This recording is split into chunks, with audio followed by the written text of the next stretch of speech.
Quelles seraient les raisons et l'utilisation des fonds si vous leviez de l'argent? Nous atteindrons bientôt le même stade avec les logiciels, où leur développement sera si peu coûteux et aisé qu'ils seront presque gratuits. La question est, sur quoi d'autre allez-vous dépenser votre argent? Pourquoi auriez-vous besoin de lever des fonds si vous voulez seulement tester cette DAP, ce smart contract, ce site web?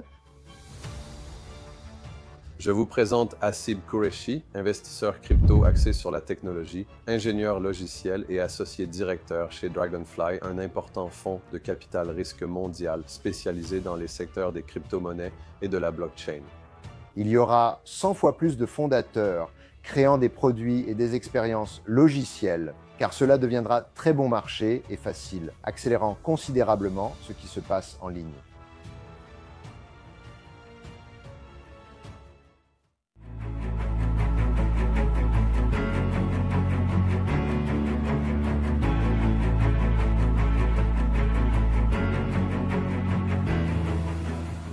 Bienvenue sur Dinis Guarda, le podcast YouTube, propulsé par businessabc.net, citiesabc.com et wisdom.ai.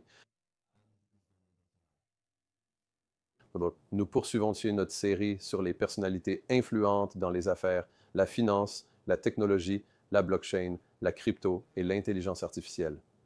Aujourd'hui, je suis ravi d'accueillir un leader de l'investissement dans la blockchain et la crypto. Je souhaite la bienvenue à Hasib Qureshi, investisseur crypto de longue date axé sur la technologie, ingénieur logiciel et associé directeur chez Dragonfly, une société mondiale de capital risque de premier plan spécialisée dans les secteurs de la crypto-monnaie et de la blockchain. Dragonfly Capital adopte une approche globale en utilisant un réseau transfrontalier pour soutenir des projets crypto innovants.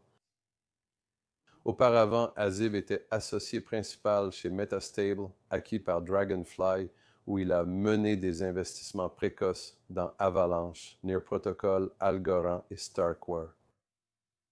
Avant cela, Hasib a fondé une start-up de stablecoin, a été ingénieur blockchain chez Earned.com, acquis par Coinbase, et ingénieur antifraude chez Airbnb. ACIB était également un joueur de poker prolifique et professionnel qui a fait passer sa bankroll de $50 à plus de 250 000 avant l'âge de 17 ans. Et à l'âge de 19 ans, il était classé parmi les 10 meilleurs joueurs de poker heads-up en ligne au monde et gagnait plus d'1 million par an. Il a également cofondé par le passé SFCF, une entreprise de poker, et a travaillé comme gestionnaire d'affaires pour des joueurs de poker professionnels en négociant d'importants contrats. Ainsi qu'en tant qu'écrivain et auteur, Hasib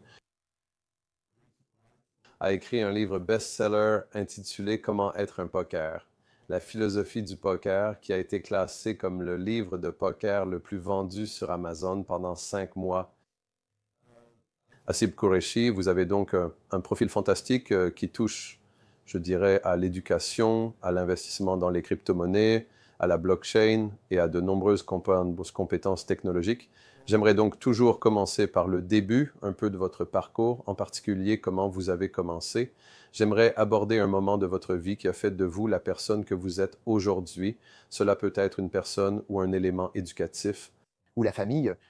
Un membre ou autre chose. Donc je pense que pour toutes les personnes que je connais, il y a toujours plusieurs choses qui ont fait de ce qu'ils sont.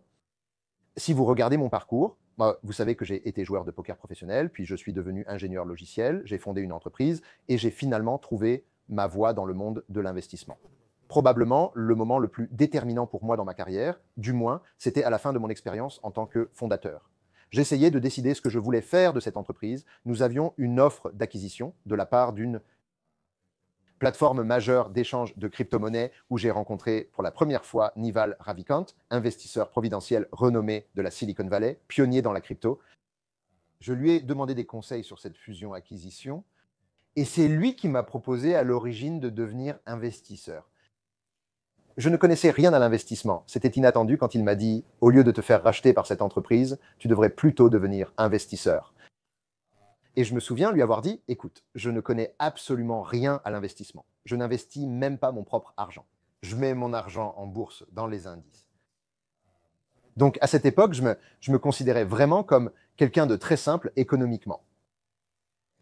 Je me suis demandé comment quelqu'un comme moi, sans aucune connaissance en finance ou en investissement dans les startups, pouvait devenir un investisseur en capital risque Ça n'a aucun sens. Et il m'a dit, écoute, ce qu'il faut savoir avec l'investissement, c'est que tu peux apprendre très facilement toute la mécanique de l'investissement. Et tu peux apprendre à lire une term sheet, tu peux apprendre quels sont les différents termes importants, tu peux apprendre à faire une évaluation. Tout ça, ce n'est pas si difficile. Si tu es intelligent, tu peux le comprendre. Ce que je ne peux pas t'apprendre, c'est le jugement. Sans jugement, même en apprenant à lire des term sheets et à faire des évaluations, on ne deviendra pas un bon investisseur. Avec du bon jugement, le reste suivra. Tu as l'intelligence nécessaire pour comprendre le reste. La principale différence entre les bons et mauvais investisseurs à long terme, c'est la capacité à regarder quelqu'un dans les yeux et à vraiment comprendre. Cette personne va-t-elle vraiment réaliser ce projet? Et donc il m'a dit, à cette époque, c'était encore très tôt dans le développement de la crypto. Et je me souviens de ce qui m'a vraiment marqué, c'était que, écoute, tu pourrais avancer, construire cette entreprise, te faire racheter et faire ce projet au sein d'une plus grande organisation, ou tu pourrais devenir investisseur. Et si tu décides de suivre cette voie et d'avoir ta propre entreprise, l'ensemble de l'industrie crypto est comme une gigantesque vague de fonds que tout le monde sait, ou du moins tout le monde croit à ce moment-là, qui va déferler sur la côte. Et si tu es un fondateur et que tu décides d'aller de l'avant et de construire cette entreprise, tu es un grain de sable qui lutte dans cette vague de fonds pour atteindre la côte. Et tous les grains de sable n'y arrivent pas. Mais si tu es un investisseur, tu peux t'installer sur la plage et regarder la vague arriver, puis décider laquelle de ces petites vagues que tu vois va finir par devenir la grande vague. Et d'une certaine manière, si ce qui te fascine vraiment, c'est de voir ce que cette technologie va faire au monde, être investisseur est la meilleure place pour observer comment cette industrie va évoluer. C'est ce qui m'a finalement convaincu de délaisser mon startup et de passer du côté des investisseurs. Et ça, c'était en 2017, donc ça fait maintenant pas mal de temps que je suis investisseur. Mais ce n'était pas la raison. Je ne me serais jamais vu comme le type à devenir capital risqueur. Eh bien, c'est une belle histoire. Mais bon, avoir Naval comme mentor, ce n'est pas une mauvaise chose. C'était une position vraiment, vraiment incroyable pour moi, d'apprendre la pratique de L'investissement. C'est une excellente école. Alors, comment es-tu entré dans la crypto? Et comme je l'ai mentionné, j'étais joueur de poker professionnel et j'ai arrêté le poker en 2011. Et à ce moment-là, c'était quelques années après le livre blanc du Bitcoin.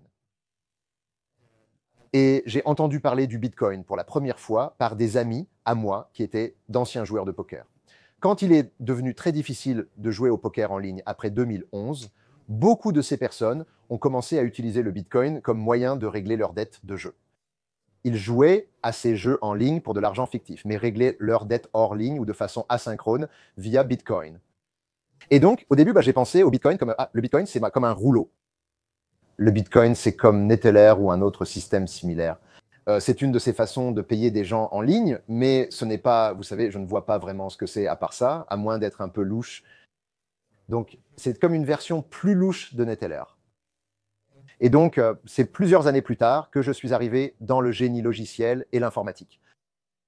Et puis, j'ai commencé à apprendre ce qu'est une blockchain et à découvrir la structure de données et les algorithmes qui sous-tendent une véritable blockchain. Et je me suis dit que c'était très intéressant, j'avais l'impression qu'il y avait plus que ce que j'avais vu initialement. Mais je ne le voyais toujours pas vraiment, car, comme je l'ai dit, je n'étais pas très calé en macroéconomie. Donc, l'idée de le Bitcoin, une monnaie non souveraine, pourrait remplacer les devises traditionnelles. J'étais présent, mais je ne comprends pas vraiment tout cela.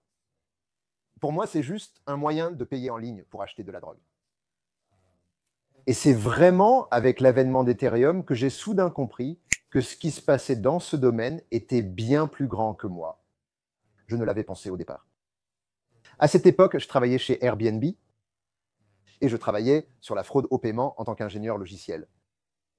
Et quand vous travaillez sur les paiements chez Airbnb, Airbnb est une entreprise internationale qui paie des gens dans 50, 60 pays à travers le monde.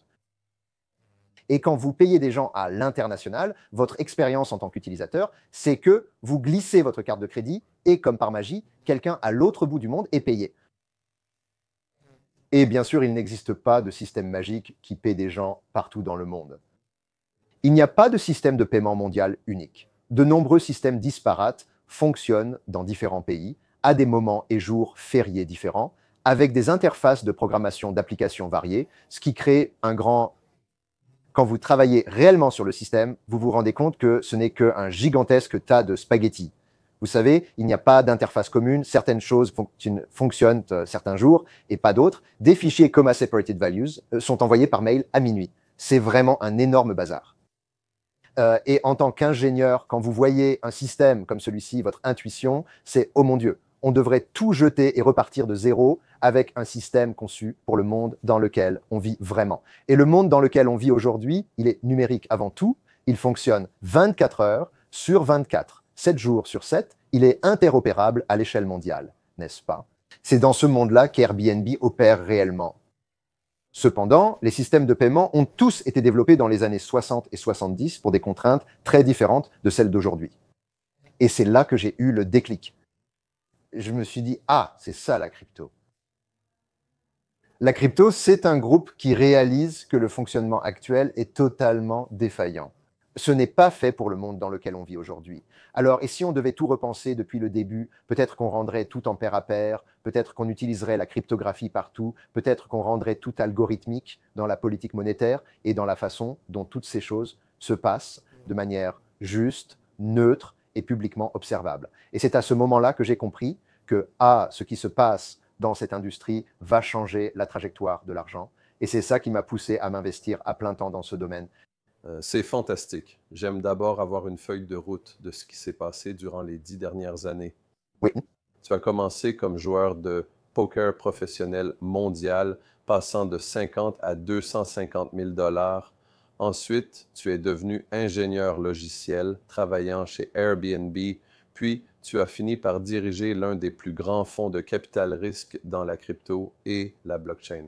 Je veux revenir sur ces étapes, car dans la crypto, surtout pour les traders, il y a une composante de jeu. J'essaye de ne pas trop m'y attarder, mais c'est quelque chose qu'on ne peut pas ignorer. Bien sûr, oui. Donc, et aussi, comme tu l'as dit, la plupart des systèmes peer-to-peer doivent être gamifiés.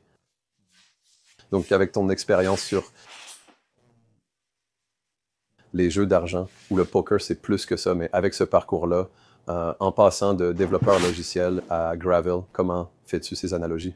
Il y a de nombreuses analogies, car l'un des défis dans les systèmes technologiques actuels, comme tu l'as mentionné, les paiements et la finance ne reflètent pas encore le fait que 4 500 000 personnes jouent à des jeux chaque jour.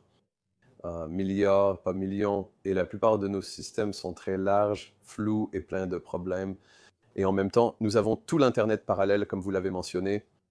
Il y a les jeux d'argent, il y a le dark web, il y a beaucoup de choses. Donc, nous sommes dans un interstice où nous avons deux mondes qui fonctionnent en parallèle, et vous travaillez là-dessus depuis 10 ans, à la fois dans la Silicon Valley en créant des entreprises, et aussi dans la crypto qui n'a toujours pas réussi à devenir grand public comme nous l'aurions tous souhaité. J'aimerais entendre comment vous voyez cette partie historique avant que vous ne parliez de vos réalisations. Oui. C'est tout à fait vrai que si vous regardez presque n'importe quelle technologie, l'adoption initiale de la technologie commence par une sorte de cas d'utilisation subversif. Donc, au début d'Internet, on voyait que beaucoup de ce qui se passait sur le tout premier Internet était la pornographie, le vol de propriété intellectuelle, une sorte de piraterie comme on l'appelle à l'époque moderne. C'est une trajectoire courante pour la technologie.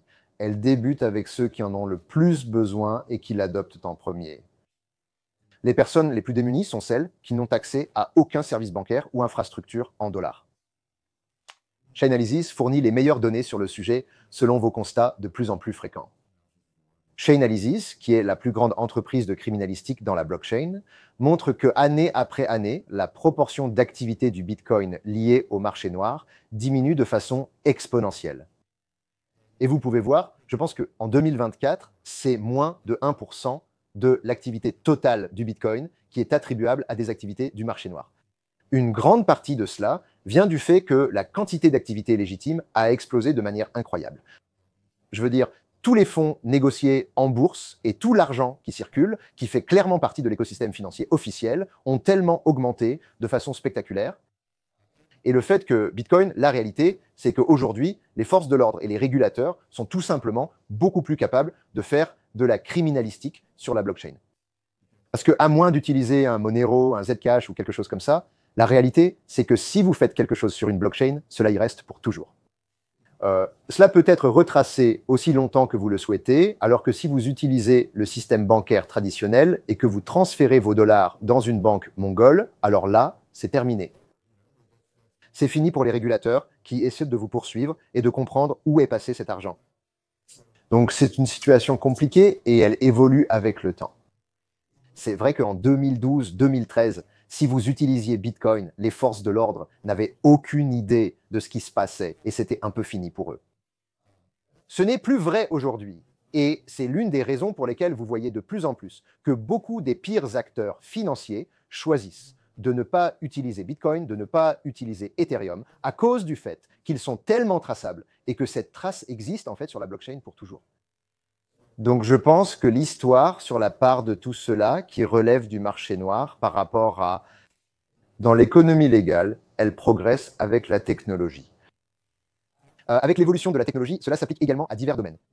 Les stablecoins sont de plus en plus utilisés pour les activités financières sur la blockchain et peuvent être gelés par nature. Si vous utilisez le dollar des États-Unis coin ou le Tether, ils peuvent tout simplement vous arrêter et dire « Hé, les forces de l'ordre nous ont appelés, vous êtes clairement une mauvaise personne, nous allons saisir votre argent. » Et cela s'est produit plusieurs fois cette année lors de très gros piratages qui ont été tout simplement gelés. En utilisant la capacité de Tether ou de dollar des États-Unis coin à geler directement sur la blockchain. Donc, c'est une situation compliquée, mais je pense qu'avec le temps, ce que vous allez voir, c'est probablement une bifurcation dans la crypto. Il y aura des parties de l'économie on-chain qui seront obscures, comme Tornado Cash ou des choses comme Zcash ou Monero, qui se spécialisent vraiment dans des cas d'utilisation du marché noir, où de moins en moins de gens ordinaires vont se retrouver à utiliser ces technologies. Mais la grande majorité de ce qui se passe sur la blockchain se trouvera dans l'économie claire, impliquant des gens qui n'ont généralement pas peur des forces de l'ordre ou de représailles. Non, et ça, en fait, je parlais lors d'une conférence justement cette semaine, et l'une des choses, un directeur de Mastercard a déclaré que l'économie crypto atteindrait environ 11 000 milliards de dollars selon Mastercard. C'est un chiffre, mais pour revenir à votre parcours, parce que vous, ce qui est incroyable, c'est ce que vous avez travaillé dans l'investissement avec de grands acteurs de la Silicon Valley, et vous avez aussi un parcours dans l'éducation. Donc, avant Dragonfly, vous avez dirigé des investissements précoces dans des projets blockchain majeurs tels qu'Avalanche, Near Protocol et Algorand, qui restent parmi les plus importants du domaine. J'aimerais maintenant revenir d'une vision macro à une perspective micro et sur vous. Box, d'après votre histoire, vous avez commencé comme investisseur, puis demain vous avez investi dans des protocoles blockchain, certains devenant les plus importants. Et Avalanche est l'une des 10 ou 15 principales crypto-monnaies au monde. Comment voyez-vous cet aspect de l'innovation et aussi l'évolution des écosystèmes environnants? Qu'en est-il de vous en tant qu'investisseur et de la communauté qui échange ces éléments? Je vais donc prendre Avalanche comme exemple. Quand j'ai participé à la levée de fonds initiale d'Avalanche, ce qui est frappant, c'est que le pitch, quand on regarde un investissement à un stade précoce, surtout à l'époque en 2017, le pitch évolue toujours vers ce qu'il devient finalement, n'est-ce pas? Rarement, l'idée initiale est celle avec laquelle on finit. Je me rappelle du pitch pour la première levée de fonds d'Avalanche. Je connaissais Amin Gunseer, le fondateur, quand il enseignait encore à Cornell. Et bien sûr, il était un professeur très connu, mais seulement un professeur, n'est-ce pas? Il n'avait donc pas la renommée et la réputation qu'il a aujourd'hui dans l'industrie crypto après avoir construit Avalanche. Donc, il a fini par venir dans la Silicon Valley et je me souviens l'avoir rencontré dans un café. Il m'a présenté son projet et l'idée à l'époque était qu'ils allaient prendre le protocole de consensus Avalanche, qui est ce nouveau consensus basé sur un Directed Acyclic Graph très différent de ce que Bitcoin et Ethereum utilisaient à ce moment-là, et il allait l'utiliser pour construire une blockchain qui allait essentiellement copier les blockchains existantes et les faire tourner sur le consensus Avalanche. Donc il allait créer Avalanche Bitcoin, Avalanche Ethereum, Avalanche Ripple, Avalanche ceci, Avalanche Zcash, Avalanche machin, etc. Il devait y avoir plusieurs versions des chaînes existantes utilisant le consensus Avalanche. Avalanche a évolué depuis son idée de départ pour devenir ce qu'elle est aujourd'hui. Et quand on est investisseur, et j'en étais encore au tout début de ma carrière d'investisseur à ce moment-là, mais quand on est investisseur, ce qu'on apprend, après avoir vu suffisamment de ces présentations, c'est que toute présentation que vous recevrez va évoluer. Elle ne finit jamais comme elle a débuté. Et ce sur quoi vous pariez, ce n'est pas l'idée originale qu'un fondateur vous présente. Ce sur quoi vous pariez, c'est la trajectoire de cette personne, de cette équipe, de cette énergie qui se présente devant vous. C'est presque jamais le cas qu'un fondateur, après avoir traversé tant de révolutions dans l'industrie technologique elle-même, vous voyez, la crypto a tellement changé depuis 2017, et si vous ne changez pas en même temps, si vous ne regardez pas ce que fait Ethereum, ce que fait Solana, ce que font les jetons non fongibles, ce que fait le gaming, si vous ne faites pas attention à ce qui vous entoure et que vous n'adaptez pas et n'itérez pas en public, alors vous allez échouer en tant que fondateur. C'est pourquoi j'ai appris avec le temps, après avoir investi en amorçage et en early stage assez longtemps, qu'il faut prendre avec légèreté ce que l'entrepreneur dit qu'il va faire. Parce que vous devez vraiment supposer que ce sur quoi vous pariez, c'est une manière de trouver la bonne réponse. La bonne réponse ne vous est pas simplement présentée sur un morceau de papier dans un dossier ou un PowerPoint en disant « Voici la solution ». Non, tu ne connais pas la bonne réponse. Comment pourrais-tu le savoir? Tu réfléchis et te dis que tu vas faire ça, mais le vrai travail de l'entrepreneuriat, c'est s'asseoir face au monde chaque jour, essayer des choses et itérer. C'est sur ce processus d'itération que tu paries. La plus grande leçon que je retiens après avoir vu beaucoup de ces entreprises au début de la crypto, comme Solana, Uniswap, Optimism, c'est que leurs idées et trajectoires ont complètement changé depuis la présentation initiale de leur projet, car personne ne savait à quoi s'attendre. C'est ça la magie de l'innovation. Et aussi, je pense qu'il n'y a pas de produit abouti. C'est ce que j'ai aussi appris. Un produit évolue toujours et s'il est vraiment abouti, il meurt. Exactement. Alors, en tant que dirigeant de l'un des plus grands fonds de capital risque au monde dans ce domaine, Dragonfly, tout d'abord, pour mon public et pour les personnes qui nous écoutent, dites-nous ce qu'est Dragonfly. Nous avons déjà mentionné certains des plus gros investissements que vous avez réalisés, qui, à mon avis, ont été très réussis, pour ne pas en dire plus, n'est-ce pas? Mais parlez-nous un peu de ce que vous essayez de faire, de l'historique, de ce que vous avez accompli ces 10 dernières années et de ce que vous essayez de faire maintenant. Car nous sommes à l'aube, je pense, de la blockchain, du Web3 et de l'intelligence artificielle qui constituent un monde fantastique, je dirais même encore plus radical, n'est-ce pas? Cela apporte aussi beaucoup de réflexion. Donc j'aimerais savoir comment vous voyez les choses. Tout d'abord, qu'est-ce que Dragonfly et comment vous... Dragonfly est une société mondiale de capital risque spécialisée dans la crypto depuis 2018. Nous sommes l'un des investisseurs les plus actifs du secteur, intervenant du seed à la série B. Nous gérons quelques milliards de dollars d'actifs et avons environ 45 personnes dans le monde, en Asie, aux États-Unis et en Europe de l'Ouest. Nous avons investi dans des plateformes d'échange, des courtiers, des dépositaires, des layers 1 et 2, la DeFi, couvrant tout l'écosystème. Si cela concerne la crypto et la blockchain, nous y avons probablement déjà touché. Donc, nous avons fait... Avalanche est un investissement populaire dont beaucoup ont entendu parler. Nous avons mené la série A de Bybit et le tour de table d'amorçage de Monad, Athena, Dune Analytics, ainsi que de nombreuses entreprises crypto emblématiques auxquelles nous avons participé. Donc, voilà Dragonfly en résumé.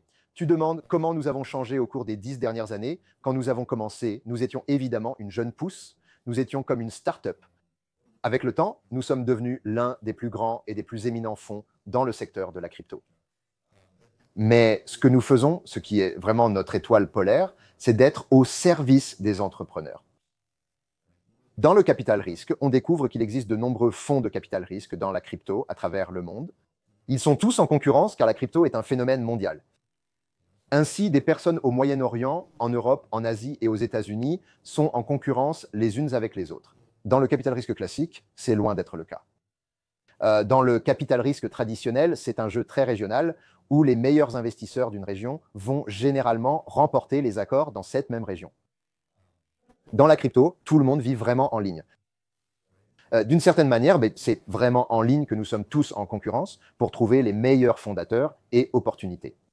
Ethereum et Bitcoin sont des espaces mondiaux uniques, sans distinction de pays comme la Russie ou la Chine. Il n'existe qu'un seul Ethereum et qu'un seul Bitcoin. Solana et Avalanche sont uniques. Nous y participons tous ensemble. Il y a donc une véritable compétition mondiale pour être le meilleur investisseur et avoir accès aux meilleurs fondateurs et opportunités. Et la façon d'obtenir cet accès, c'est d'apporter le plus de valeur, d'être des partenaires très, très stables, de les soutenir, de les aider à construire leurs entreprises et leurs protocoles et de les accompagner vers les plus hauts niveaux de réussite. C'est ce que nous essayons de faire. Nous sommes un capital très, très patient et nous essayons de ne pas gêner les gens. C'est très impressionnant. Donc, en venant à le moment où nous sommes, donc vous avez été principalement à soutenir la plupart des protocoles qui sont maintenant les fondations de la blockchain et de la crypto, et aussi les plus solides. C'est très important parce qu'il y a eu beaucoup de vagues et j'ai moi-même traversé beaucoup de ces vagues.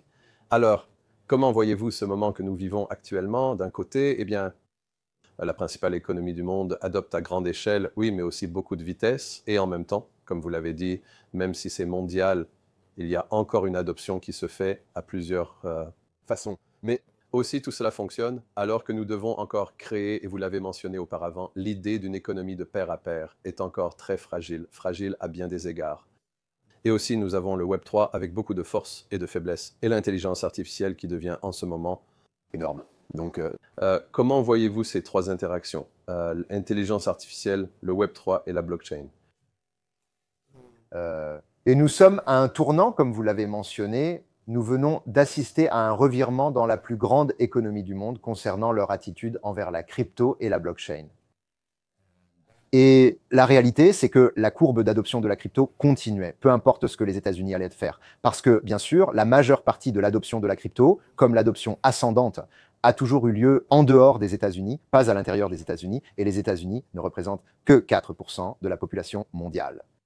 Évidemment, il y a beaucoup de richesses, mais il n'y a pas tant de monde que ça en termes absolus. Donc la vision d'ensemble, vous savez, la croissance des stablecoins et le nombre d'adresses on-chain atteignant des sommets historiques, tout cela se produisait sous l'administration Biden. Donc cette avancée technologique, cette progression de l'adoption va se produire d'une manière ou d'une autre, et je crois sincèrement que même si l'élection s'était déroulée autrement, nous serions toujours dans une phase où l'adoption continue de croître. Maintenant, l'aspect réglementaire compte surtout, non pas parce que personne n'est prêt à construire quoi que ce soit ou à fonder quoi que ce soit. La réalité, c'est que durant les 4 dernières années, malgré cette offensive réglementaire aux États-Unis, la plupart des entreprises et des fondateurs restaient sous juridiction américaine. C'est pour cela que la Securities and Exchange Commission s'en prenait à tout le monde, parce qu'ils choisissaient encore de construire aux États-Unis.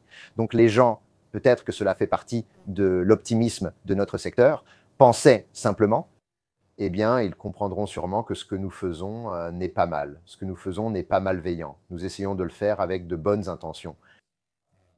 Mais d'une manière ou d'une autre, il y a quelque chose de très audacieux dans la crypto elle-même, c'est que nous sommes tout simplement convaincus avec passion que c'est l'avenir. C'est notre objectif. Nous voulons y contribuer de la meilleure manière possible. Donc, cela étant dit, l'histoire des changements réglementaires aux États-Unis concerne principalement les institutions, pas les consommateurs. Les consommateurs utilisaient ces choses. Vous savez, une remarque que mon partenaire aime faire, c'est que si vous regardez la Chine, et bien sûr, la Chine a interdit la crypto, n'est-ce pas? Ils ont interdit la crypto en 2021. Malgré l'interdiction de la crypto par la Chine, elle reste l'un des plus grands marchés pour la crypto et les gens le savent probablement. Comme le dit la remarque, on n'interdit pas une chose que personne ne souhaite faire. Donc, on peut voir, d'après l'affaire Binance, avec la commission des opérations à terme sur les matières premières, que la Chine est l'un des plus grands marchés. La Chine et les États-Unis sont immenses. Malgré l'illégalité de facto de la crypto aux États-Unis, on a vu une énorme adoption et des gens qui achètent. Coinbase était même censé être une entreprise illégale. Et pourtant, une grande partie de la population américaine, à de nombreux moments sous l'administration Biden, c'était l'application numéro 1 dans la section finance de l'App Store. Donc on voit que la crypto ne va pas disparaître, que vous l'interdisiez officiellement ou non. Mais une fois que vous créez des règles et des régulations, cela permet aux institutions d'entrer et d'institutionnaliser l'industrie. L'intelligence artificielle connaît un essor considérable, cette technologie jumelle gagnant beaucoup de terrain aux États-Unis et dans le monde entier.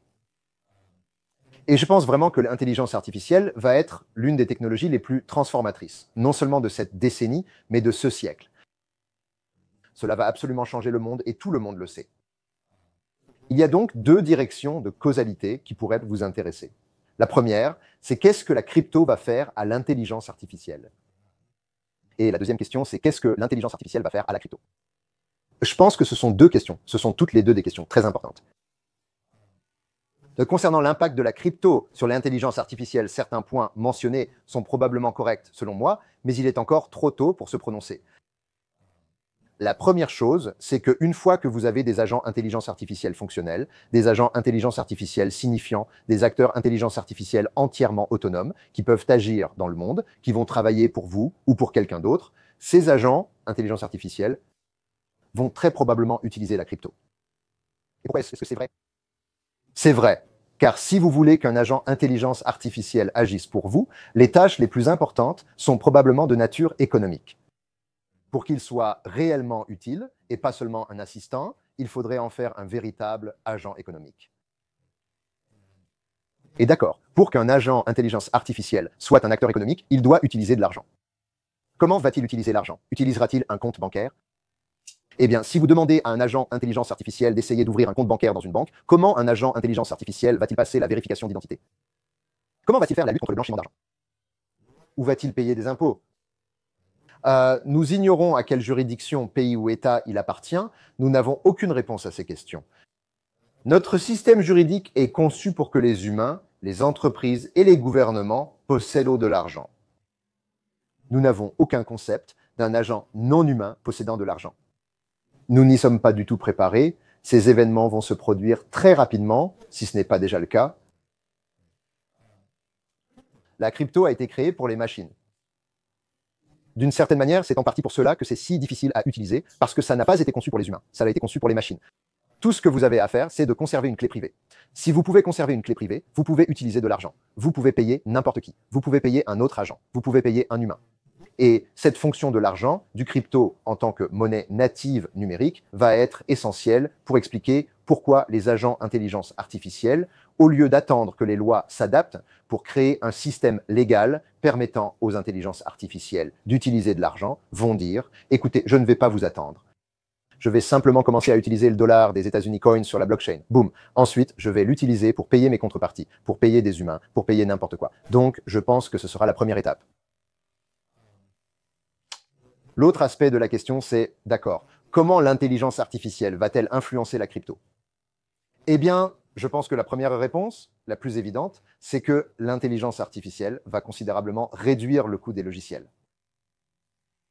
On commence déjà à le voir. Si vous regardez des outils comme DeepSeek ou Gemini 2.5, ils sont incroyables pour écrire du code. Et il y a aussi Claude d'Anthropic. Il s'améliore un peu progressivement, mais reste pour l'instant correct. Vous ne pourriez pas construire tout le logiciel d'une entreprise en utilisant un de ces agents d'intelligence artificielle. Nous arrivons à automatiser des parties de plus en plus importantes de logiciels grâce à ces agents d'intelligence artificielle. Une fois qu'ils auront atteint l'échelle, ces agents d'intelligence artificielle vont faire chuter le coût de l'ingénierie logicielle. Le coût de création des produits logiciels va continuer à baisser. Et quel est l'apport principal dans l'industrie de la crypto-monnaie? La réponse, c'est le logiciel. Vous savez, quand les gens lèvent tout cet argent, pourquoi lèvent-ils tout cet argent? La réponse, c'est pour écrire des logiciels, pour payer des ingénieurs logiciels. Si cela disparaît et que soudainement il devient vraiment bon marché d'embaucher et de payer des ingénieurs logiciels basés sur l'intelligence artificielle, alors ce que cela signifie, c'est que l'intrant principal de notre industrie vient de chuter de façon spectaculaire. Et maintenant, l'idée que quelqu'un développe une DApp le week-end et le soir va devenir une blague. Ça va devenir quelque chose de trivial à faire. De la même manière, autrefois, au début d'Internet, les gens levaient des fonds. Ils allaient lever $1 million pour construire un site web. Et quand je dis construire un site web, ça veut dire que oui, ça coûtait beaucoup d'argent de construire un site web, même un site statique. Et si tu voulais héberger ton site web, tu devais acheter un serveur. Et un serveur coûtait très cher. Ce n'était pas donné d'acheter un serveur. Et aujourd'hui, héberger un site web, c'est littéralement gratuit. Tu vas sur, GitHub Page ou tu vas sur Squarespace, tu payes 12. 12 ou peu importe. C'est vraiment tellement peu cher que c'est presque gratuit. Utilisez Netlify ou une alternative gratuite. Un investisseur en capital risque pourrait se demander pourquoi lever des fonds dans ce contexte. Sur quoi dépenserais-tu cet argent? Car à l'avenir, les sites web seront gratuits.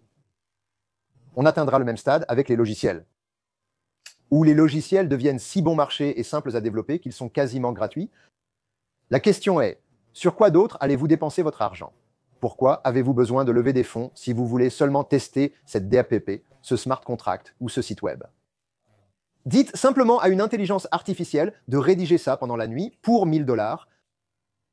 Limitez-vous à cela les week-ends et les soirées. Et cela va transformer la quantité de produits et de logiciels créés pour cette industrie. Cela va entraîner une explosion cambrienne d'applications et de cas d'utilisation que nous pouvons désormais commencer à explorer. Par exemple, Avalanche. Beaucoup de leur temps, je parle avec l'équipe Business Development, beaucoup de leur temps consiste simplement à cultiver les ingénieurs logiciels et les fondateurs qui sont dans cet espace. Il y aura 100 fois plus de fondateurs et de créateurs de produits et d'expériences logicielles en raison de la facilité et du faible coût que cela représentera. Cela accélérera considérablement l'économie on-chain. C'est mon point de vue. Je pense que ces deux aspects sont très importants et méritent qu'on y prête attention. Non, c'est vraiment très important. Donc, un aspect que je veux apporter à cela, puisque tu as mentionné Avalanche, c'est que la DeFi touche actuellement tous les aspects de l'économie mondiale. Mais l'un des défis, comme tu l'as mentionné auparavant, c'est l'adoption, mais aussi l'interface utilisateur et l'expérience utilisateur de cette adoption. Comme tu l'as souligné, les régulateurs gèrent tous ces aspects, rendant toute discussion inutile. Comme tu l'as mentionné, la blockchain vise à garantir la sécurité de l'identité, des données, des paiements, etc. Et c'est de plus en plus le cas. Et avec Avalanche, moi, je pense qu'il s'agit probablement de la plus grande communauté DeFi et de tout l'écosystème qui l'entoure. Alors, comment vois-tu la DeFi, surtout dans nos modèles économiques? Parce que je pense que l'un des défis que nous avons rencontrés jusqu'à présent dans l'adoption, du moins, je dirais l'adoption de masse sans préjugés, mettons de côté tous les préjugés, De côté, c'est ce genre de choses. D'un côté, l'interface utilisateur, expérience utilisateur et l'expérience, et de l'autre, amener la DeFi à des communautés qui peuvent réellement fonctionner efficacement sans les risques que nous connaissons. Donc, sur cette partie de la DeFi, Every pourrait en fait avoir investi dans certains de ces protocoles.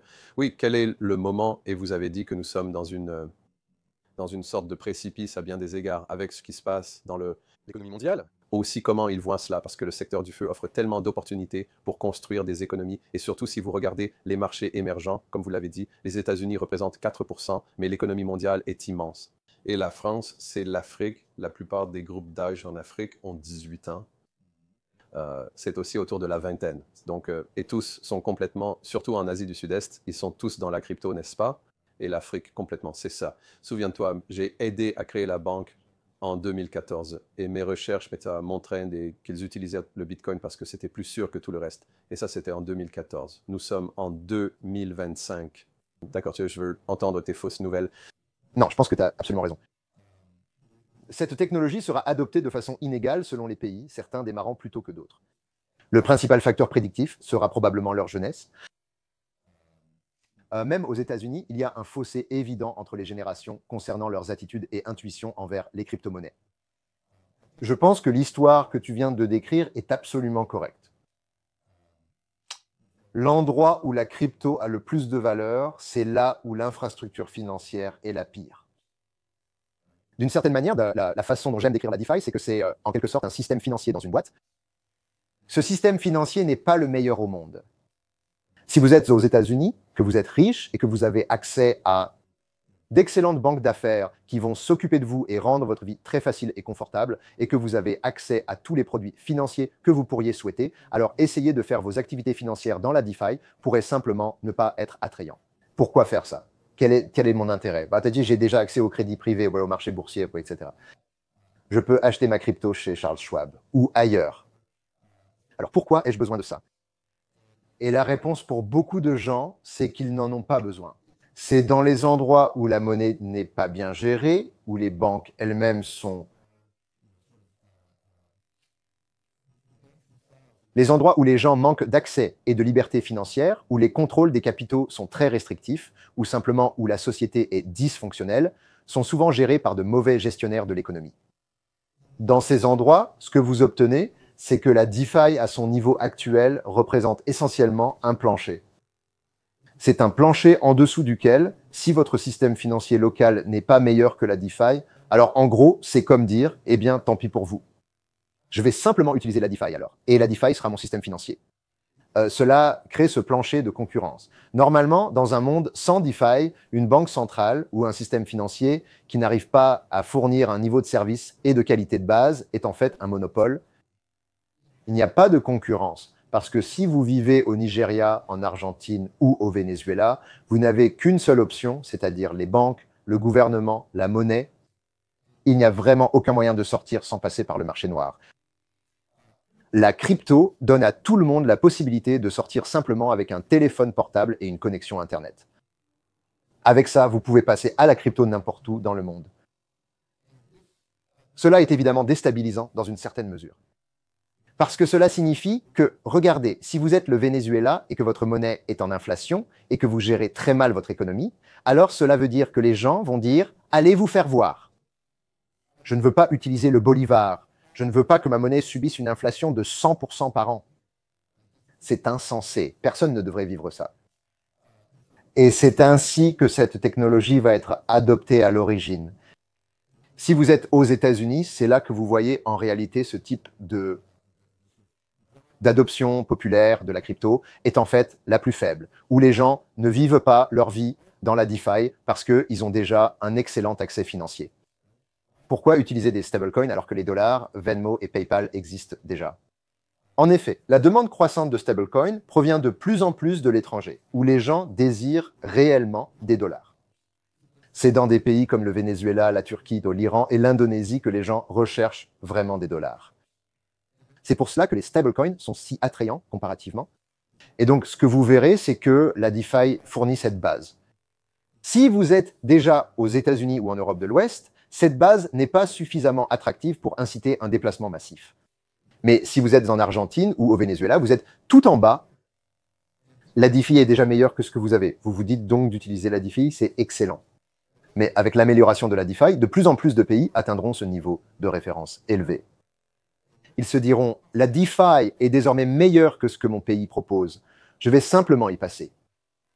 Et cela n'offre pas seulement une alternative aux personnes qui sont là-bas, mais cela apporte aussi une concurrence très nécessaire. Et ce que j'affirme, c'est que cela va pousser les régulateurs financiers, les banques et les banques centrales à devenir plus compétitifs. Cela les encouragera à mieux gérer leurs propres finances. En fin de compte, que vous soyez pour ou contre la crypto, vous devriez soutenir la concurrence qu'elle impose aux infrastructures financières actuelles. Oui, et cela touche un domaine qui m'est très cher, à savoir l'inclusion financière ou la littératie financière. Oui. Ce que nous avons, c'est que je pense que lorsque vous ne comprenez pas, vous êtes confus et je vais juste poser mes 2 dernières questions. Je sais que vous devez partir. Donc, vous avez une formation en philosophie, en éthique et en crypto, mais aussi vous avez enseigné les crypto-monnaies et vous l'avez fait plusieurs fois, en partie aussi dans votre domaine. Et puis aussi, vous avez écrit un livre, Comment être un joueur de poche, la philosophie de la poche. Donc, je veux aborder ces sujets parce que je pense que l'un des défis que nous avons, surtout pour les jeunes, c'est les systèmes éducatifs sont à bien des égards défaillants et je suis enseignant à l'université. Donc, je sais à quel point c'est complexe parce qu'il n'y a pas de bon sens commun là-dessus, mais la question est comment pouvons-nous toucher toutes ces personnes dont nous parlons parce qu'il y a les marchés émergents, il y a le monde occidental solide qui devient aussi un marché émergent à bien des égards, du moins si vous n'êtes pas dans l'élite. Alors, comment voyez-vous cela du point de vue de l'éducation et de l'adoption de l'innovation autour de la technologie et de la crypto, puisque c'est bien sûr votre domaine d'expertise? Oui, écoutez, je pense que c'est l'un de ces domaines où, quand on arrive pour la première fois dans l'univers de la crypto, tout est très opaque. C'est très difficile de comprendre tous ces nouveaux concepts, tous ces nouveaux termes, toutes ces nouvelles choses. Vous savez, quand je suis arrivé dans cet univers, il n'y avait littéralement aucun cours qui était enseigné. Je pense que c'était seulement... À l'époque, seul Stanford offrait un cours sur le Bitcoin. Et aucune autre université n'enseignait quoi que ce soit sur la crypto. Donc, quand je suis arrivé dans ce domaine, je veux dire, presque tout le monde qui était là à cette époque devait apprendre par lui-même. Il suffisait de récupérer les articles de blog, messages de forums et autres, puis de les rassembler pour saisir la situation réelle. Et heureusement, nous sommes maintenant dans une bien meilleure situation où de nombreuses universités enseignent la blockchain et la crypto. Mais en réalité, ils sont presque toujours en retard. C'est un secteur qui progresse très vite. Et pour vraiment comprendre ce qui se passe à l'avant-garde, il faut en faire partie. Il faut être, vous savez, un peu comme vous, à cheval entre le monde académique et l'industrie. et observer ce qui se passe en temps réel. Et donc, c'est l'un de ces domaines où la meilleure façon d'apprendre n'est pas à l'université. La meilleure façon d'apprendre et de vraiment rester à l'avant-garde, c'est de s'immerger dedans, vous savez, de vraiment suivre ce qui se passe. L'endroit où chaque jour des choses sont explorées à la toute frontière, c'est dans les podcasts et dans des choses comme ce que tu fais sur YouTube et en discutant avec ceux qui construisent réellement ce sur quoi nous nous concentrons tous. Il en va de même pour l'intelligence artificielle. Tu suivras un cours sur l'intelligence artificielle et découvriras ce qui se passait dans les années 80. Et la réalité, c'est que les personnes qui comprennent vraiment ce qu'il y a de plus avancé, tu sais, Generative Pre-trained Transformer, 4 Claude, Anthropic et toutes ces entreprises, ce sont elles qui construisent ce qu'elles sont en train de faire. Ces personnes travaillent surtout dans l'industrie, pas à l'université. Donc, pour comprendre cela, écoutez les podcasts, allez parler aux gens, allez vous retrouver dans ces milieux-là. Et donc, plus le monde avance rapidement, moins je pense que l'on peut vraiment compter sur ces anciennes méthodes d'éducation. De plus en plus, les choses vraiment importantes à apprendre se trouvent dans des endroits qui ne viendront pas facilement à vous. C'est à vous d'aller les chercher. Vous savez, allez trouver la source et buvez directement à la fontaine. 100%, la dernière. En tant qu'expert de premier plan dans les domaines de la blockchain et de la crypto, quelles sont les tendances qui vous enthousiasment le plus actuellement? Ici, je suis très intéressé par ce qui se passe à la croisée de la crypto et de l'intelligence artificielle. Je passe beaucoup de mon temps à observer ce que font les gens et qui va mener à l'union de ces deux tendances très importantes dans le monde. De nombreuses personnes très intelligentes se tournent de plus en plus vers l'intersection de la crypto et de l'intelligence artificielle. Je passe beaucoup de temps sur les stablecoins. Un projet de loi sur les stablecoins est en cours au Congrès et devrait bientôt être présenté au Sénat. Ça va être une grande histoire dans l'accélération de la diffusion des stablecoins à travers le monde et bien sûr dans l'évolution continue de l'infrastructure. Dans la crypto, que ce soit au niveau des couches réseau, consensus ou exécution. La croissance de la crypto va continuer de s'accélérer avec 2 nouvelles multiplications par 10 à venir. Si ça doit devenir, vous savez, en ce moment, nous avons probablement dans l'ordre de 10 à 20 millions de personnes qui sont directement sur la blockchain chaque jour. Bien sûr, les plateformes d'échange centralisées sont plus populaires. Mais l'activité réelle sur la blockchain est d'environ cet ordre de grandeur. Pour atteindre 100 millions ou 1 milliard de personnes sur la blockchain, il faut encore beaucoup d'améliorations en termes de scalabilité. Et c'est l'une des choses sur lesquelles je passe beaucoup de temps. Je pense que c'est encore... L'intelligence artificielle est un domaine dynamique avec de nombreux problèmes complexes à résoudre. Heureusement, de nombreuses personnes brillantes ici et dans le monde s'efforcent de les résoudre. Eh bien, fantastique. Je pense que vous y arriverez. Merci beaucoup, Aziv. Merci de m'avoir invité. Avec plaisir.